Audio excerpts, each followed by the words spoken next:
All right, so you're ready for another deep dive. We're going to grab a source, some kind of source material, and just like really get into it. We're going to pull out the good stuff for you. That's the whole idea. The stuff that will make you, the listener at home, think to yourself, oh, that's interesting. I never thought about it like that before. Exactly. So, buckle up, get ready. Today, we are taking a deep dive into Jonzing and Juicing, which is this poetry collection. A collection of poetry by Oletu Ogeninyor. Okay. Now, this ebook actually won an award, right? It won the 2024 Penjishan Poetry Chapbook Prize. It did, yep. That's a really exciting award, and this book comes all the way from Poemify Publishers. Oh, okay. And they're located where? They're in Aba, Abia State, Nigeria. Nigeria. Wow. If you're looking for them, you can check them out online at poemifypublishers.com or give them a call at +234 706 498 2214. Okay. Perfect. And of course, we always like to give you the details just in case you want to check it out yourself. The ISBN for this one is 979-8320-617-572. Always good to have those details, right? Oh, yeah. And this book was just copyrighted in April 2024, so it's really fresh, hot off the presses. Very new. Now, we always like to keep our learner in mind, our listener, the learner who's out there. And they're the kind of person who wants to get to the heart of things, They don't want to waste time with a lot of fluff. And this deep dive into poetry that we're doing today, I think it's perfect for them because it really offers a clear and insightful path to understanding some of the really deep kind of contemporary feelings we have around, love and desire and connection. Yeah. And, I think what's cool about poetry is that it really takes these like universal experiences that we all have. Everyone's felt love, everyone's felt desire, but it refracts them through this really fresh and kind of evocative lens. It's not just straightforward. Absolutely. And I think our mission today, if we can really boil down to just one core mission, is to explore those themes. What are the central themes in Jonzing and Juicing? What are the poetic techniques that this author is using that made it stand out? Totally. Why did this particular collection resonate so strongly that it actually won an award? Yeah. Why this one? Yeah. What is it about this collection that spoke to people? And how does it approach these, like you said, fundamental human experiences in its own really distinct way? Yeah, because everyone has their own unique way of expressing those things. Exactly. And just to kind of, whet your appetite, as they say, give you a little taste of what we're getting into. Another poet, Precious Chidera Harrison, actually describes this collection as an erotic bodywork. Okay, all right. I see where we're going with this. Yeah, with an electric wetness. That's very descriptive. Yeah, pretty vivid language, right? Yeah. And he goes on to say that it explores love and sex in this cinematic language. Right. And I really like that because, that gives you a really strong image of how these poems are put together. It's very visual. It's very immersive. And he also mentions that it's done with this really crisp, simple, and succinct style. So it's getting right to the point, which is good for our learner. Right. Straight to the point. And ultimately, he labels it an orgasmic work. Wow. Okay. So I guess we're going to find out why he calls it that. We are going to unpack that. Laughing. So let's start with, there's no better place to begin than with the author's own words, right? There's a section in the book called Note from the Author, and he mentions something really interesting. He says this is actually his second collection of poetry, although it's not the first one that he's had published. Interesting. So he's got at least one other one floating out there somewhere. Yeah, and he's chosen to put this one out first, so that kind of makes you wonder what he's doing, Yeah. What's going on in his mind. It's like, what's the strategy? Yeah. And what I found even more interesting is where he talks about his inspiration, like where he gets his ideas from, and he says it comes from just observing everyday love. That makes sense, Yeah. right, for a poet. Like you're just watching the world go by and you're seeing these little moments of love and connection everywhere. Yeah. And he sees it in all these different settings. Like he mentions home, he mentions the street, church, school, even the movies. It's like he's just really tuned in to these subtle expressions of love, And I think what makes this even more interesting is, like you were saying before, this idea of how he uses these very specific images to capture it. He specifically talks about using imagery of tea, coffee, and juice in his writing. It's like he's trying to give you a taste, a literal taste of what he's describing. And Yeah. that's what makes it so potent, It's not just abstract ideas about love. It's grounded in these really sensory experiences. Yeah, Yeah. you can almost like taste the experiences that he's talking about. Yeah. So it's not just in your head, it's like a full body experience. Exactly. Now, there's this little anecdote in the note that I thought was fascinating. He mentions that a friend of his told him that this book, Jonzing and Juicing, isn't really for kids, and the author actually agrees. He says it's not. Oh, wow. Okay. So we're dealing with some mature themes here. Yeah, and what he says about that, it's so thought-provoking. He talks about how in today's world, with social media and everything, younger generations are exposed to adult themes much earlier than, maybe we were. Right. So, like, maybe this book is a reflection of that reality. Yeah. Like, Yeah. it's not that he's intentionally trying to be provocative. It's just that he's writing about the world as he sees it. Yeah. And it's like he's saying that these things that used to be considered taboo or like, only for adults, they're just part of the landscape now. Mm-hmm. So it makes sense that his poetry would reflect that. Yeah. And I really liked what he said about wanting to create fun through reasoning for all. And to me, that kind of gives you a clue as to what he's trying to do with this collection. Mm-hmm. He's not just trying to be shocking or anything. He's actually trying to explore these complex emotions in a way that's both engaging and thought-provoking. Oh, that makes sense. So there's a deeper level to it. Right. And that actually ties in really nicely with the dedication, which I found to be kind of striking, Okay, yeah, let's talk about the dedication. What did he say? It's interesting because it's like two parts. First, he says, "To the ones I may never see, to the ones I may never have. We created memories, somehow, but it all ends in my heart where I will love you forever." Just that line, "It all ends in my heart where I will love you forever." It just gets to you, It does. It's got this, like, melancholy but also hopeful tone to it. Yeah. And then he adds to everyone in true love. Oh, wow. So he's dedicating it to, like, everyone who's ever been in love. Right. And it's that blend of, acknowledging these lost connections, these people he may never see again, or these relationships that never quite materialize, but also this broad embrace of love in its purest form. It's like he's saying love leaves a lasting impact, even when it's not physically present anymore. Mm-hmm. Yeah, I get that. It's bittersweet, but also kind of universal. Yeah, exactly. And, even the acknowledgments are kind of interesting.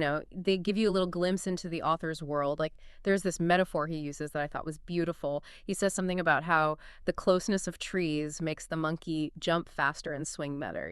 Oh, I like that. Yeah, and it's a really beautiful way of illustrating how important community and support are to his writing. Yeah, it's like he draws strength and inspiration from the people around him. Right, Yeah. exactly. Like it's the support of others that kind of propels him forward in his creative journey.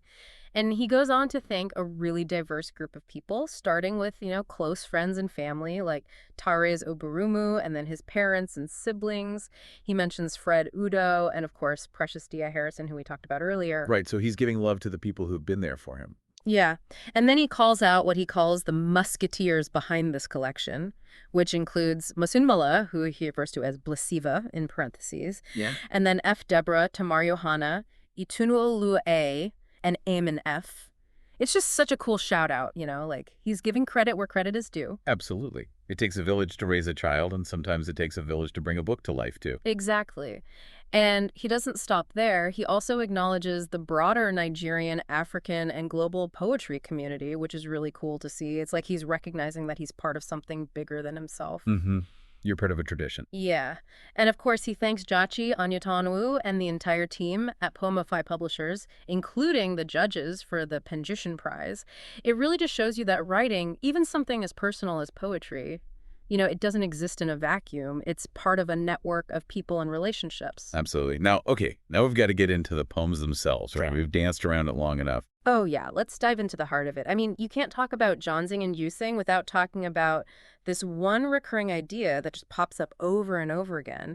It's this idea of drinking or sipping your loved one. It's like one of the first things that grabs you when you start reading. Oh, okay. I see what you're saying. Mm. Yeah, that's really interesting. You see it right away in the titles, don't you? Yes, like Jim Dandy, that's one of the poems. Yeah. And the very first line is, "I want a sip of you." It's so direct, and then there's a Jill P of you and drink of you. Like, he's not being subtle about it at all. Yeah. He's thirsty. He is. And it's not just about the act of drinking. It's like he wants to consume the entire person, And you even see this in poems set in more intimate settings, like Juice in Bed, Right. where it's clear we're not talking about orange juice here. Right. There's definitely a double meaning there. Yeah. And then it all kind of culminates in this poem called My Ideal Juice, where he just flat out says, "You are the juice, am the Jonzing man, an ardent worshiper at your potable inn." So he's really laying it all out there, huh? Like, this isn't just a random image that he's throwing around. It's like this whole drinking thing. It's central to his whole understanding of love and desire. Yeah. It's like he's saying, this is how I experience love. It's like this all-consuming thirst. And what I think is so powerful about that is it really emphasizes this longing for a deep connection. Like you want to completely merge with the other person. Mm. It's like you want to become one with them. Exactly. And think about those lines from Jim Dandy that we mentioned earlier, right?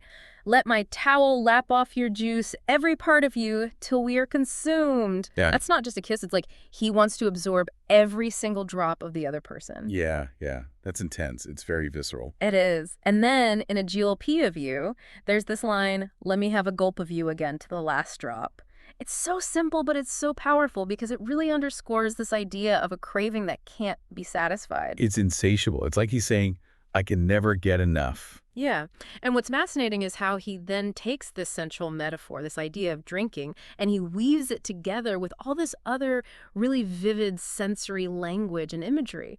You know, it's not just about the act of drinking, it's about the taste, the smell, the feel of this metaphorical juice. And that's what makes it so potent. You know, it's not just an intellectual idea, it's a full body experience. Right. He's engaging all of your senses. Exactly. And the poem Black Currant, that's a perfect example of this. So he says, black currant is in your body, your skin, your eyes, and your lips, your smell, your juice, and the sugar you give. It's like he's describing this person's essence, you know? Yeah. He's painting a really vivid picture of them. He is. And then he has this line, you come inside me, the juice splashes around, and my body is one with yours. You know, it's very direct, very physical, very present. It's not shying away from anything. Yeah, he's not holding back. No, he's not. And even the poems that are about coffee, Coffee 1 and Coffee 2, they use this everyday act of drinking coffee as a way to explore, you know, all these different facets of love. It's really interesting how he does that. It is interesting because, like, coffee is something we all know, right? It's something we can relate to. So he's taking something familiar and using it to talk about something that's maybe a little bit more mysterious. Yeah. And in Coffee 1, he has this line, I love my lady black, thick, and hot, with milky touch on her, seductively basking under the moonlight. It's so descriptive, you know? You can almost feel the heat of the coffee. You can imagine this person. Yeah. And that's what I think is so cool about poetry, right?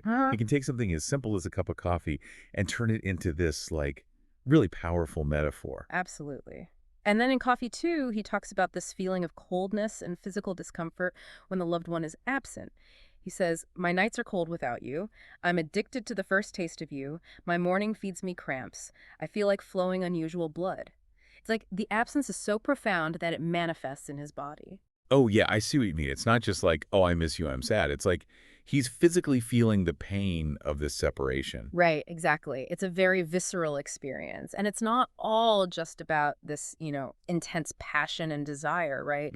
There's also this exploration of contrasting emotions, this back and forth between, you know, that fire and then this deep longing and absence when the other person isn't there. Yeah, the highs and lows of love, basically. Exactly. And that poem, it captures this really beautifully. He has this line, no other glass can contain my grief when you done working in me and exit my body. And that just hits you, you know? It's such a physical and almost melancholic image.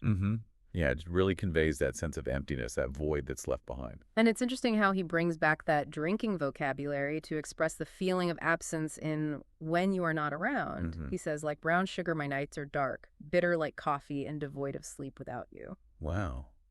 It's so interesting how he uses that same imagery to explore both the presence and absence of love. Yeah. It's like this consistent thread that runs through the whole collection, you know? It's so intentional. Definitely. And speaking of intentional, we were talking earlier about how there's this subtle undercurrent of social commentary running through the book, right? Yeah. Especially when you remember his note about the adult themes and how social media has kind of changed how younger generations are exposed to those themes. Yeah. And I think it's important to emphasize that it's not like he's hitting you over the head with it. You know, it's not like a political manifesto or anything. It's just woven into the fabric of the poems, this awareness of how relationships and intimacy are evolving in today's world. Right. It's implicit, not explicit. Exactly. It's more about observation than judgment. Okay. Yeah, I can see that. Now, if we kind of shift gears a little bit and talk about the poetic techniques he's using, like how he's actually crafting these poems, there are some really interesting choices that he makes that I think contribute to the overall impact of the collection. Yeah, let's get a little technical. One thing that really stands out to me is the direct address. There's this very intimate and conversational tone in a lot of these poems. Like he's talking directly to the beloved, you know? Like he's letting us in on a private conversation. Yeah. And that immediately draws you in. It Yeah. makes you feel like you're part of this intimate exchange. And of course, we've already talked about the figurative language, but it's worth mentioning again because it's so central to the collection. These metaphors around drinks and containers, they're not just random images, they're a way for him to explore these complex emotions in a really unique and evocative way. Yeah. It gives the whole collection this distinct flavor, this kind of like richness. It does. And beyond the overarching metaphors, he also uses some really effective similes. Like in With No One, he describes how he sprang like a gazelle.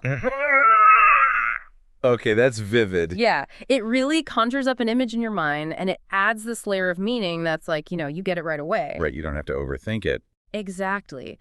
And we also can't forget about the cultural nuances that he weaves into the poems. Oh, yeah, those are important. Yeah. Like, it gives you a sense of where these poems are coming from, right? Like Yeah. the cultural context that they're rooted in. Yeah. And the poem A Joylin, that's a good example. He actually tells you that the title means love in the Urhobo language. Oh, cool. So he's bringing in his own cultural background, his own language. Yeah. And it just adds this richness and complexity to the poem. It's not just about the words themselves, it's about where they come from, what they represent.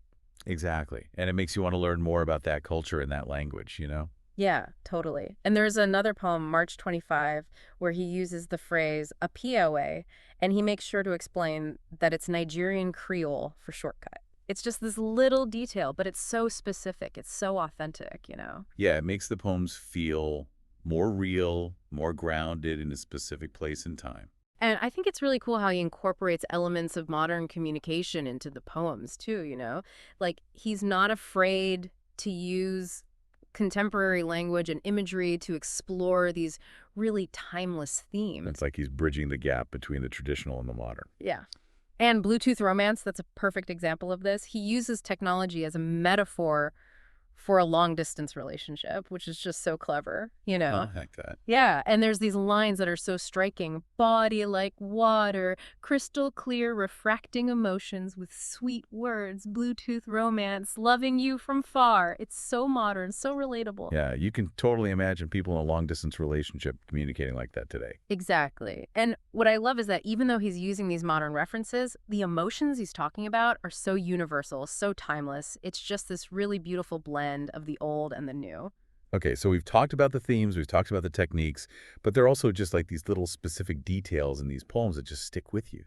Oh, totally. Like there are certain lines or images that just kind of jump off the page and you're like, whoa, that's powerful. Exactly. Like, for example, we were talking about the dedication earlier and how it has this unusual format with the ellipses in the first part. It's just not something you see every day in a dedication. Yeah, and then it's followed by this really personal and almost vulnerable note about how the memories he's talking about, they all end in his heart. It just feels so raw and unfiltered. It does. And in Aftermaths, there's this line, it's either again or never again. I prefer the former lull. Which do you choose? And the fact that he includes lull, like the internet slang, it creates this really unexpected moment of connection with the reader. Right. It's like he's breaking the fourth wall. Yeah, it's playful, but Yeah. also like it makes you feel like you're part of the poem. Absolutely. And in Vrewell, there's this image, and it's a little bit shocking, but it's also incredibly memorable. He says, I should be a junkie smoking you with my mattress. Okay, that's dot intent. It is, right. But it's Yeah. also like you can't forget it. It really conveys this sense of like a craving that's so strong. It's almost like an addiction. Yeah, you can definitely see that connection to the drinking metaphor that we talked about earlier. Yeah. It's all tied together. And then in March 25, he mentions this very specific date. And then he talks about creating Christmas children, which is just this like whimsical, almost playful image. And it adds this little narrative spark to the poem that makes it really stand out. Yeah. It's like he's giving you a little story within the poem. And then there's addiction, which is just so raw and vulnerable. He says, you left me in shackles with mask giving me seizures. It's just so powerful in its simplicity. It's heartbreaking, but also really relatable. Yeah. And the dream sequence in With No One, where he starts out describing this dream, and then suddenly it shifts back to reality, it's like this jarring reminder of like the difference between what we long for and what we actually experience. Like a reality check. Yeah.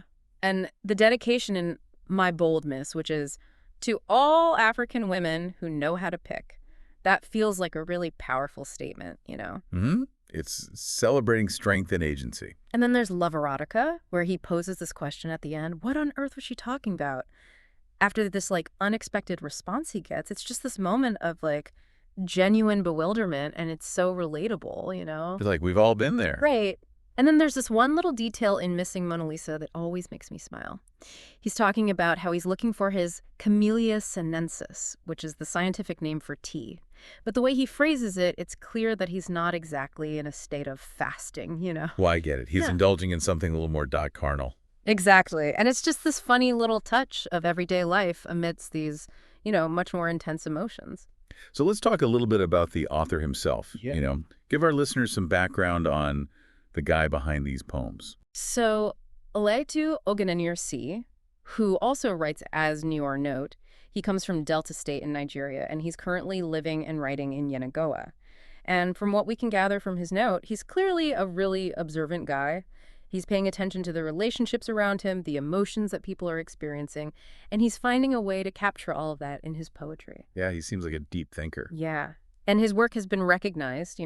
He's been published in several anthologies and magazines, including Black is Beautiful, 30 Shades of a Rose, Arting Arena, and Poemify, to name a few. So he's making a name for himself. Yeah, definitely. And if you're interested in reading more of his work, you can find him on social media. He's on X, Instagram, and LinkedIn as @KnowYourNote. And on Facebook, he's both @KnowYourNote and @Oletu.Ogunenyor. It's good to have options. Yeah. And you can also reach him via email at oletuogunenyor@gmail.com. Awesome. So let's wrap up this deep dive, shall we? Yeah. We've covered a lot. So basically what we've seen with Jonzing and Juicing is that Oletu Ogunenyorsi, he creates this really powerful and intimate portrayal of love and desire.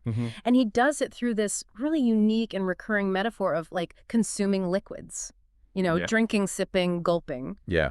It's such a strong image, and he uses it so effectively throughout the collection. He does. And he also layers in all this rich sensory language. Yeah. He's not just talking about drinking. He's talking about the taste, the smell, the feel of it all. Right. It's a full sensory experience. Exactly. And he's not afraid to explore these contrasting emotions.